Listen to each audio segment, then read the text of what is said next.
Andrew was following me on. We followed each other on Twitter for a while before one of his many accounts got banned, and I was actually in Prague. I posted a video to say I was in Prague, and he DM'd me out of the blue, just like, "Hey man, I'm in Prague. Like, do you fancy catching up? I've got the evening free." And we'd kind of like, I hadn't really spoken to him directly, but we kind of liked and commented on each other's tweets, and we had a very kind of similar mindset in regards to like a health, fitness, personal responsibility, and things like that. So I guess he just wanted to kind of catch up and hang out. So we did that. I met him in a cigar lounge in Prague.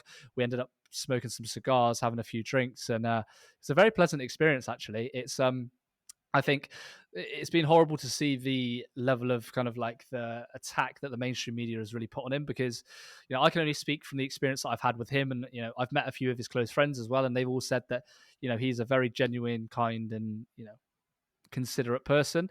It doesn't always come across like that through the media and through TikTok and through videos that are cut up and things. So, I know that he's away at the minute, and I really just hope people could see that other side of him that is like those things that I mentioned, right? A very good, honest person. So, yeah, it was a great experience, and I'm a big fan of Andrew, not just his kind of demeanor in regards to his personality traits, but also the way he's marketed himself, this past year, in 2022. I think, the amount of attention and eyeballs he's got on him, whether you like him or hate him, the level of marketing that has gone into what he's done is next level, man. It's the funnels that he's built, the amount of people he's been able to get chanting his name is incredible, man. So yeah, it was a very interesting experience, and he's a good person to have him in my network for sure. It's funny you say mention the number of people saying his name. I mean, it's kind of ironic that obviously we're talking about him, but also Yeah, I think you've been on Colin Campbell's podcast quite a while that's back. right. Yeah. But he actually posted on his story last night, as of recording this, that it wouldn't be a male podcast without talking about Andrew Tate, and he posted a Mm. reel of someone talking about him. So I Yep. think one of the questions that people really want to know is what's the difference in his temperament and who he is in real life compared to the persona that is maybe projected online, especially in the clips that are even more provocative and a little bit on the fringe of what might be deemed acceptable.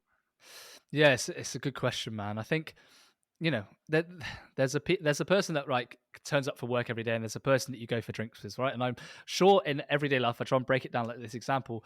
You're going to be different, when you're out for drinks with your mates compared to when you're sat in the office with your boss, right? It is kind of true. And the way that social media works is for a lot of people, it's a job, and you maybe say things that are a little bit extravagant, and you act in a different way compared to the ways that you would act, in different scenarios, right? So, not to say that he's fake, and not to say that he is, putting on a facade. I'd say people are different in different scenarios, and you can exaggerate things, very well, right? So I think he says things that are very black and white, and really the reality of life is probably in the grey. A lot of things, there's context to them. So if he says something and it's cut into 15 seconds, you could be like, okay, part of that is true, but part of that is not true. But people don't really think like that. A lot of people are like, oh no, that's misogynistic, or that's this, or that's that. Like, they haven't looked at the full picture. And I think that's the issue with a lot of short form content.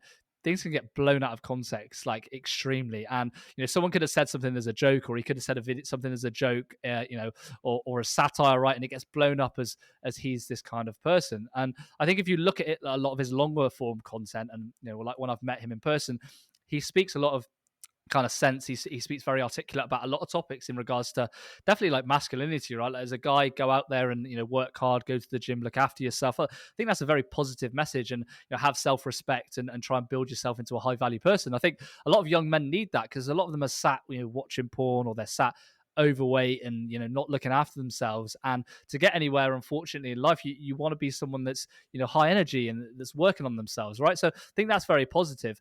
There are things that he says, I think, about women that I don't actually agree with every single point that he makes about relationships and things like that. But to say that he is, a rapist or people trafficker or this kind of thing, I think that's completely out of context, and I don't think that that's correct. I think that he has a certain worldview on his relationships that maybe I don't hold the same worldview. To say that he abuses and is nasty to women is a different story, right? So this is where things get lost, right, in the context. Just because you don't like the way that he has his intimate relationships, it's fine, but that doesn't mean that you can make him out to be a certain person because you disagree with him, right?